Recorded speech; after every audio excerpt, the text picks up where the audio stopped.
Hello friends, welcome back to my channel. अगर अब तक आपने मेरा चैनल सब्सक्राइब नहीं किया है तो प्लीज़ डू सब्सक्राइब, और जिन्होंने भी सब्सक्राइब किया उनको ढेर सारा थैंक यू। तो फ्रेंड्स, आज जो मेरा प्रेगनेंसी सीरीज में वीडियो है ये है हमारे फर्स्ट ट्राइमेस्टर के बारे में, यानी कि हमारी जो ये 9 महीने की खूबसूरत जर्नी होती है उसके पहले 3 महीने, और मेरा जो भी एक्सपीरियंस था या जो भी आपको जानना चाहिए अपने बच्चे और आपके हेल्थ के लिए, वो सारी चीज़ें मैं ये वीडियो में शेयर करूँगी।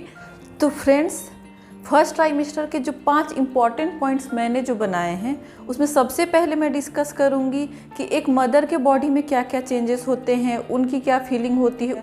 दूसरा जो पॉइंट है कि हमारे बेबी की कितनी डेवलपमेंट हो जाती है स्टार्टिंग के 3 मंथ्स तक। तीसरा पॉइंट जो है कि हमारे बच्चे और हमारी सेफ्टी के लिए हमें क्या क्या नहीं करना चाहिए, जिससे कि हमारा बेबी सेफ रहे, हमारा हेल्थ सही रहे, उसके लिए हमें क्या क्या नहीं करना चाहिए। चौथा मैं डिस्कस करूँगी कि वो क्या चीज़ें हैं जो हैबिट में हमें लानी चाहिए फर्स्ट ट्राइमेस्टर से ही, जो हमारे लिए हेल्दी है, हमारे बेबी के लिए भी हेल्दी है, मतलब वो सारी चीज़ें जो हमें करनी चाहिए। और पांचवा मैं डिस्कस करूँगी, ये बहुत इम्पॉर्टेंट है, कि हमारे फर्स्ट 3 मंथ में कौन कौन से स्कैन्स या टेस्ट हो जाते हैं, कौन कौन से अल्ट्रासाउंड, ब्लड टेस्ट, क्या क्या हो जाना ज़रूरी है जो आपको जानना चाहिए। वैसे भी मदर की बॉडी में जो चेंजेस होते हैं या जो भी इफ़ेक्ट होता है फर्स्ट ट्राइमेस्टर में, वो मोस्टली डिफ़िकल्ट ही होता है। मेरा भी एक्सपीरियंस डिफ़िकल्ट ही था। मुझे लगता है कि जो 9 महीने होते हैं उसमें स्टार्टिंग के 3 महीने ही सबसे ज़्यादा डिफ़िकल्ट होते हैं। किसी किसी को थर्ड ट्राइमेस्टर भी लगता है, बट मेरा जो एक्सपीरियंस था उसमें मैं पहला ट्राइमेस्टर ही बोलूँगी, क्योंकि इस टाइम बहुत सारी ऐसी चेंजेस आती है जिन पे आप चाह के कुछ भी नहीं कर सकते हो।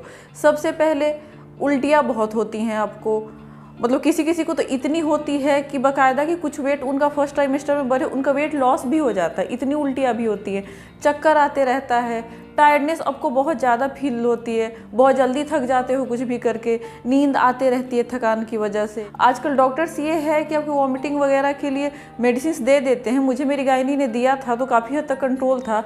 दूसरा होता है कि बहुत सारा फूड ऐसा है जो आप बिल्कुल ही नहीं खाना चाहोगे या उसकी तरफ देखना ही नहीं चाहोगे। तीसरा है कि आपकी स्मेल की जो सेंस है वो बहुत तेज़ हो जाती है, मतलब दूर से भी कहीं छौंका तड़का लग रहा है तो आपको दूर से ही स्मेल आ जाएगी। हो सकता है कि जो तड़का आपको पहले बहुत अच्छा लगता था उसका स्मेल वो अब बिल्कुल ऐसे लगे कि आप तुरंत वॉमिट कर दो। तो ये सारी चेंजेस होती हैं, ये नॉर्मल है। आपको न्यूट्रिशन लेना है, पूरे दिन उल्टियाँ तो होती नहीं है, तो जब भी आप ठीक फील करो उस टाइम पे आपको जो अच्छा लगे वो खाओ। फिर आपको मूड स्विंग्स बहुत ज़्यादा होते हैं, ये हमारे बॉडी में जो हार्मोन्स चेंज होते हुए प्रेगनेंसी हार्मोन्स जो होते हैं उनकी वजह से होता है।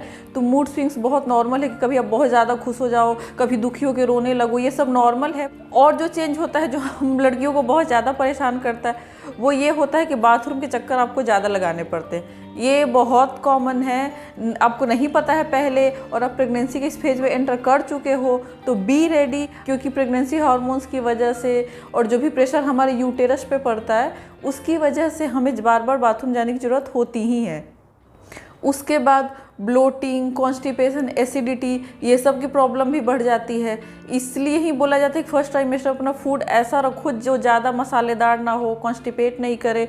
फूड वगैरह की जो भी डिटेल है वो नेक्स्ट वीडियो में शेयर करूँगी।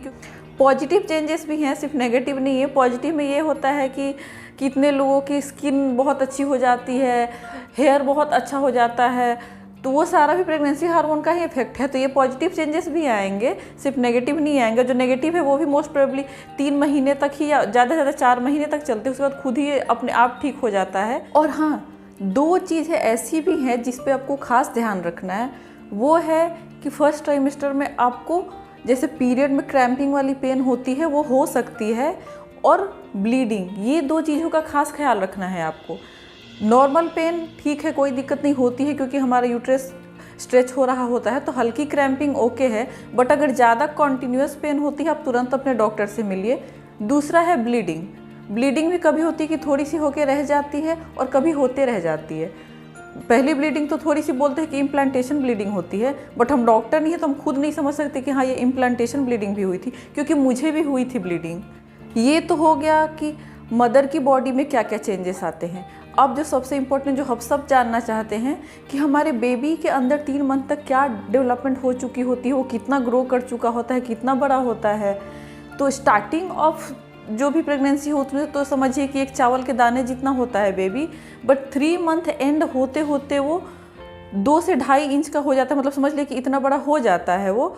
और उसके आँख, नाक, कान, digestive system, spinal cord, brain सब कुछ बन चुका होता है, मतलब स्टार्ट हो चुका होता है हर कुछ बनना।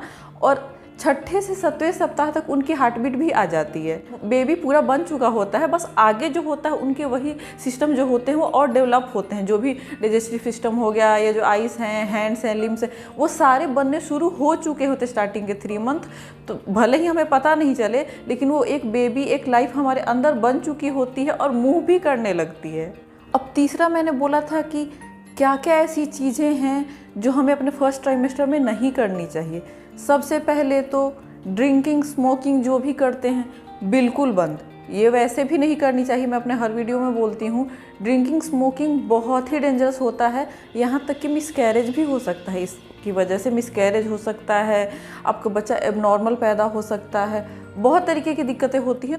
दूसरा जो होता है, first trimester mostly doctors travelling allow नहीं करते हैं। स्पेशली मेरा जो केस था पीसीओडी का केस, इसमें तो फर्स्ट 3 मंथ में मिसकैरेज के बहुत ज़्यादा चांसेस होते हैं। तो फर्स्ट 3 मंथ्स बहुत कम ही डॉक्टर ट्रैवलिंग, लंबी ट्रैवलिंग, ये नहीं कि आप आधे 1 घंटे की जो ट्रैवल कर रहे हो वो नहीं, लंबी ट्रैवलिंग अलाउ नहीं करते हैं डॉक्टर्स। तीसरा है, अगर आपको चाय या कॉफ़ी की हैबिट है तो उसको आप अगर छोड़ नहीं सकते हैं तो एटलीस्ट कम करिए उसको। कॉफ़ी तो बिल्कुल ही सही नहीं माना जाता प्रेगनेंसी में, आप बिल्कुल अगर छोड़ दे तो बहुत अच्छा है। और चाय की बहुत आदत है तो एक बार आप छोटे कप में 1 कप चाय ले सकते हो, वो भी सिर्फ एक बार। अगर अवॉइड कर सकते हो तो ये बहुत अच्छी बात है। चौथा है, जो भी फ्रूट्स वेजिटेबल्स आप ले रहे हो उसको अच्छे से धो के ही यूज़ करें, क्योंकि मोस्टली इतने सारे पेस्टिसाइड्स उस पर यूज़ किए हुए होते हैं कि हमें उसको धो के वैसे भी यूज़ करना चाहिए। प्रेगनेंसी में तो इन सब चीज़ों का खास ध्यान रखना चाहिए। अगला जो है ये फूड से रिलेटेड है, ये डिटेल में मैं अपने अगले वीडियो में डिस्कस करूँगी कि कुछ फ्रूट्स या जो मछलियाँ वगैरह हैं जिनमें मरकरी की मात्रा ज़्यादा होती है, या फिर कम पका हुआ अंडा, मीट, चिकन जो भी है, अगर कोई भी मीट कम पका हो वो सब बिल्कुल ही नहीं खाना होता है, वो हमारे लिए बहुत डेंजरस होता है। तो ये सारी चीज़ों का भी आपको ध्यान रखना है। अब आते हैं उन चीज़ों पे कि वो क्या चीज़ें हैं जो हम करें जिससे हम भी हेल्दी रहें, हमारा बेबी भी हेल्दी रहे। तो सबसे इम्पॉर्टेंट एक्सरसाइज या योगा। इसमें आपको ये बात जाननी ज़रूरी है कि अगर आप पहले से नहीं करते हो कोई हैवी एक्सरसाइज या कुछ आपको हैबिट नहीं है तो इस अचानक से शुरू मत करो। प्रेगनेंसी में आपकी बॉडी अगर अडेप्टेड नहीं, स्पेशली फर्स्ट ट्राइमेस्टर में, तो बिल्कुल ही आपको शुरू नहीं करना है। लाइट वॉक करो, योगा करो, हल्के फुल्के एक्सरसाइज अगर पहले करते थे वो करो। बहुत ज़्यादा अपनी बॉडी को स्ट्रेन नहीं करना है। और कुछ दिन ऐसे होते हैं जब इतनी वॉमिटिंग, टायर्डनेस बहुत ज़्यादा होती है फर्स्ट ट्राइमेस्टर में, तो वो जो दिन है उनको आप अवॉइड कर दो, नहीं करो एक्सरसाइज, कोई फ़र्क नहीं पड़ता है। आप रेगुलर अगले ट्राइमेस्टर से हो जाना। इसमें ये ज़रूरी है कि आप अपने आप को हेल्दी रखो। दूसरा है, खूब सारा पानी पियो। पानी ये नहीं कि एक बार बहुत ज़्यादा पी लो, क्योंकि वो भी वॉमिटिंग की टेंडेंसी को बढ़ाती है। हर थोड़ी देर में पानी पीते रहो, खुद को हाइड्रेट करते रहो, क्योंकि उल्टियाँ होती है उसकी वजह से डिहाइड्रेट होने के बहुत चांसेस होते हैं। तो थोड़ा थोड़ा करके पानी पूरे दिन पीते रहो। अगला है, बहुत ज़्यादा स्पाइसी या बहुत ज़्यादा जो फूड से स्मेल करते हैं वो अवॉइड करो। वो मैं बता के आ रही हूँ, अगर आप अपने फर्स्ट ट्राइमेस्टर में हो तो आपको खुद ही अच्छा नहीं लगेगा। मैं खुद ऐसे बहुत स्पाइसी पसंद करती थी खाना, लेकिन फर्स्ट ट्राइमेस्टर में बिल्कुल भी मिर्च मसाला बिल्कुल नहीं अच्छा लगता था मुझे। स्पेशली जो बहुत ज़्यादा स्मेल तेज़ होता है, जिनका जैसे लहसुन वगैरह का तड़का हो गया, वो भी आपको बर्दाश्त नहीं होता। तो ट्राई करो कि लेस स्पाइसी खाओ। उसके बाद बहुत लोग पूछते हैं कि हमें सोना कैसे चाहिए।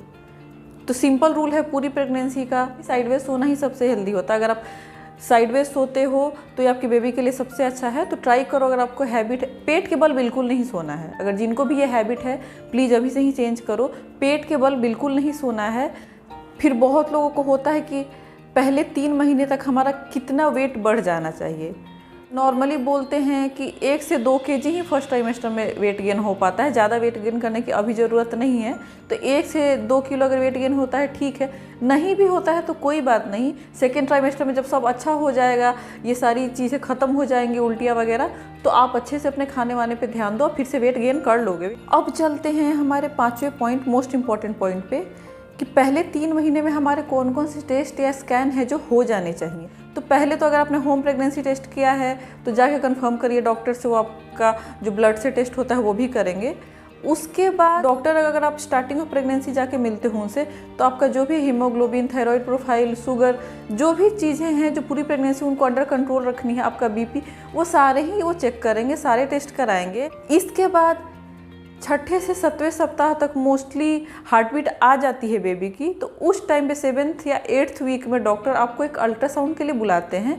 उसमें आपके बेबी का हार्ट बीट चेक होता है। उसके बाद है 11वें से 12वें सप्ताह में एक एंटी स्कैन और डबल मार्कर टेस्ट होती है। ये आप ज़रूर कराइए, क्योंकि इसमें अभी अगर बच्चे में कोई क्रोमोसोमल डिफेक्ट है, कोई दिक्कत है, डाउन सिंड्रोम जैसा नॉर्मली उसको चेक करते हैं, उसके लिए टेस्ट होता है। तो ये ज़रूर कराइए। और ये टेस्ट 11वें से 13वें सप्ताह तक ही नॉर्मली अच्छे से हो पाता है, तो आप इसका ध्यान ज़रूर रखिए। तो ये था जो मुझे पता था। अगर आपको भी कुछ इसमें ऐड करना है तो कमेंट में ऐड कर सकते हो, ताकि जो भी वो नए लोग हैं जो इस जर्नी में एंटर करें उनको थोड़ी हेल्प हो जाए। तो मेरा ये वीडियो कैसा लगा कमेंट करके ज़रूर बताइएगा। ज़रूर लाइक करिए मेरी इस वीडियो को, और अगर ऐसी ही वीडियोस आप देखते रहना चाहते हैं तो मेरे चैनल को सब्सक्राइब करिए। मिलते हैं अगले वीडियो में। टिल देन अपना ध्यान रखिए, अपनी फैमिली का ध्यान रखिए, खुश रहिए। Bye bye.